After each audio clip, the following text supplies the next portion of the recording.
Here in Baltimore, a number of neighborhoods have undergone revitalization, but the challenge has been to maintain the strength of the community and to keep those communities together. Now, one of the ways they've done that is through the use of community greens. And joining us today is Kate Herod. She's the director of community greens with Ashoka. Kate, thank you very much for joining us today. All right, now, it's absolutely beautiful back here. So why don't you tell us a little bit about exactly what a community green is? Well, this community green was created back in the 70s, a long time ago, when a developer bought 3 or 4 buildings. And this was a time when the neighborhood was a tough neighborhood. The city was selling the houses for $1 each.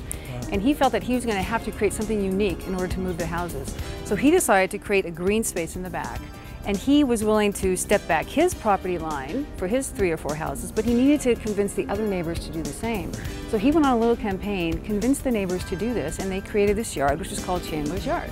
And that's really the key thing, is that the people that are surrounding the green spend time pulling it together to create it and ongoing time to manage it. Now, one of the interesting things about it is that folks have to actually give up some of their backyard space or parking space to create it. What challenges does that present? Well, for some people, they are concerned about how much it's going to cost them.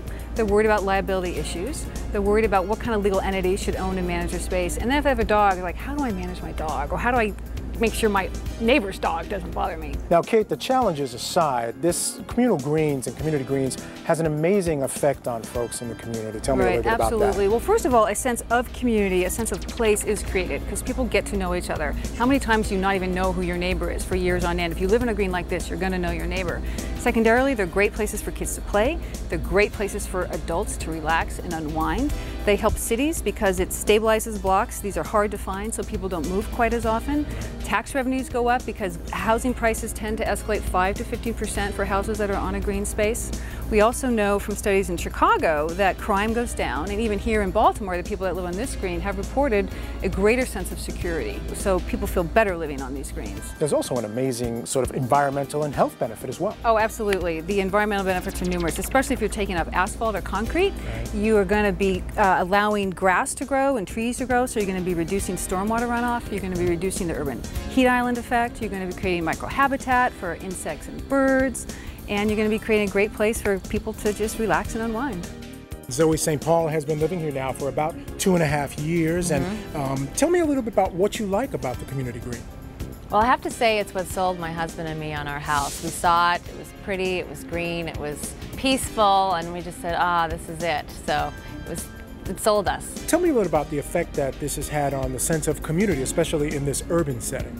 It really enhances community, which is really important to me. Neighbors get to know each other. We come back here together and have meals and meet each other, talk to each other, and you can feel like a stranger in a city.